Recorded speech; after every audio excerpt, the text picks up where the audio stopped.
Alright, we're going to talk about the turbo switch grip and Vise interchangeable thumb systems. See, I got all the tools, parts, and pieces needed for installation set out on the table here. The turbo system is on the left, the Vise system is on the right, and I think you can tell that there are far fewer parts. There's also a lot fewer steps needed for installation of the turbo system. Even though the system is more complicated and involved, I think it's the better and more durable system. But I do have a couple of tricks to increase the durability on both of them. Start with the turbo system. 1.5" bit, has a collar on it. The purpose of the collar is to ensure that you get the same drill depth every time, so that when you take the slug to each one of your different balls, the top of it will be flush with the surfaces. All you do is line up where you want to drill the hole, drill down to the collar, remove the bit. Something that's important for both systems is that there are a lot of glued parts, and glue and dust don't go well together, so if you can keep them as vacuumed out and as dust free as possible, that's really important. This is the sleeve that goes down in the ball for the turbo system. I don't know if you can see there's a little notch on the back. You just line that up with the grip center line on the back side of the hole. And something that you can tell here is that the outside, or the part that gets glued to the ball, is very slick, it's very smooth. This isn't a good surface for glue to bond with. So what I will do is I will take a sanding disc or a piece of rough grit sandpaper, and I will rough up the whole outside of this. You glue the inside of the ball, you'll go on ahead and insert this. Something else to remember for both systems is that you drill the pitch into the ball, not into the slug. The slug gets drilled at 0 respective to itself, but the pitch gets drilled into the ball. Same story for the surfaces on the outside of the slug and the inside of the slug sleeve. They're both very slick, very smooth, not a very good surface for glue to bond to, so again, rough them both up. Before you install that, once you've got that in, you'll go ahead and install it into the ball that's still on the press.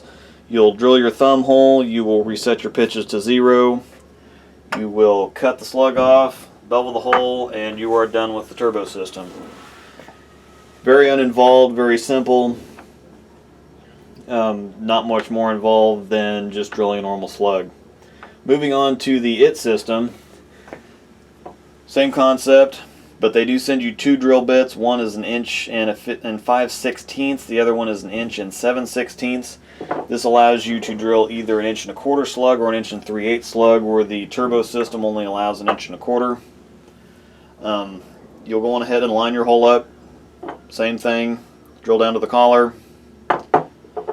Pull the bit out, then you will take the 1/2 inch bit and you will drill down another inch. The reason that you need to do this is for the ball piece, or the little corkscrew that goes down at the bottom of the hole. Has a little stem here. If this stem gets bottomed out or doesn't get fully seated, it will push out. And what that does is when you go to screw the slug in, you won't be able to screw it all the way in. So getting the hole deep enough to allow the slug to be, or the stem to be fully seated, is very important. Once you're done with that, you'll go ahead and take the ball off the press and bring it back to your workstation. This is a little collar that goes near the top of the hole. Again, it's very slick on the outside. Most of the time the hole is pretty snug and pretty tight, and so I will take a sander to it to open it up a little bit, because if it's tight, it makes it harder to get the slug in there.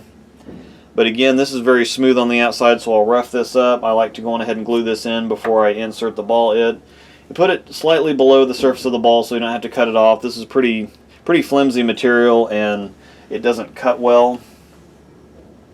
So we're going ahead and install this.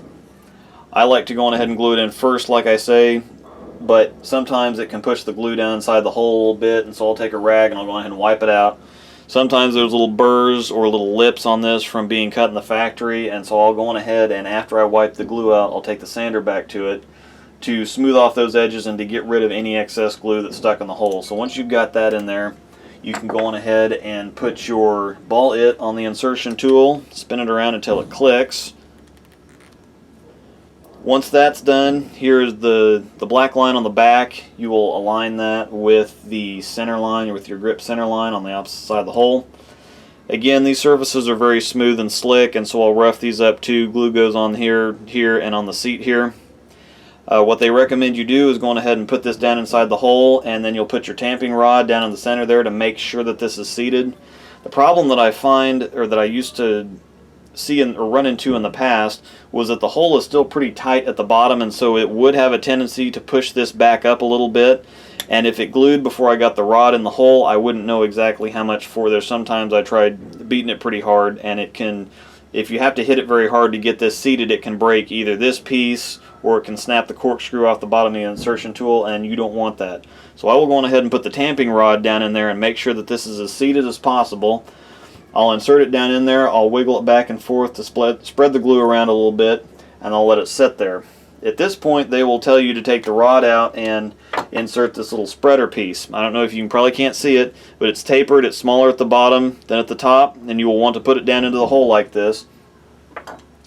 This will spread the stem here to give you a better seat. The only problem that causes, that if you insert that tool before this is fully seated, the only way that you can fix it, if this in fact didn't seat well, the only way you can fix it is to drill it out.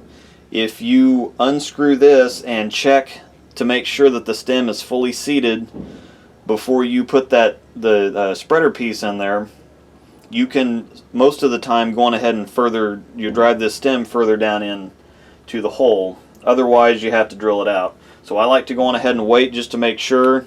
Inserting the rod, I've gotten the stem seated 100% of the time, so I've never had to worry about it, but I still do it anyway just because I'm OCD. So you'll go on ahead and do that, then you can unscrew this. Check to make sure that that's fully seated. One thing I forgot to cover is that once you do get the tamping rod down in there, I usually tap it a couple times to make sure that it is seated. If it absorbs the blows, you can probably tap it down a little bit further. If the hammer rebounds, that means you've got a pretty good seat. After you're done with that, you can go on ahead and unscrew the insertion tool. You can check to make sure, and then you can go on ahead and put the spreader tool down in there. I usually just use a pair of pliers, grab it, put it down in there. Then this is the little tool that you use to tap it further down in there. You get that all done, then you can go to drill the slug. They used to come put together, they don't anymore, but I actually kind of like the fact that they're not put together. You can see that this is very smooth, this is very smooth, and in the past when they did come glued together, this was a pretty common problem for this to come unglued. They do have a safety molly, which I'll cover in a little bit, to keep this from completely coming off. But again, very smooth surfaces. I'll rough these up before you glue them together. There's a little notch on the side here that you will line up with the vent slit on the back here. Once you get that done, you'll put it in the slug ball here that they provide you to drill the slugs on. You put the vent hole at the back, the way that it'll be oriented in the hole once you get it screwed in. There is a little divot in the top of the slug that you use to line up. Sometimes these aren't exactly in the center of the slug, so I'd check and make sure that your slug is lined up properly, or that your drill bit is lined up properly with the slug. You go on ahead and drill your hole. You can pull it out. Now what you'll do after that's done, there's a little aluminum piece here on the bottom that you'll want to pop out, and that's where the safety molly goes. You will put this piece. I really like this new safety molly too. They just redid this last year. Before, you'd have a couple tools that you would have to put these on the end of, and you have to glue them together, and it was a little bit more problematic. This is great. It just screw them together. This one goes inside the hole, this one goes on the outside, and they just screw together, and you just screw it down tight and you're done. Once you're done with that, you can go on ahead and put it in a ball, cut it off, bevel the hole, and then you're done with that. That pretty well covers the whole system. Like I said, the Vise system is a lot more involved, but I think it is the better system. And if you just take the extra time to rough up the surfaces that are going to get glued and keep everything dust free, I haven't had any problems with installing or having any failures with either system since I started doing that. That pretty well covers it. Thanks, guys.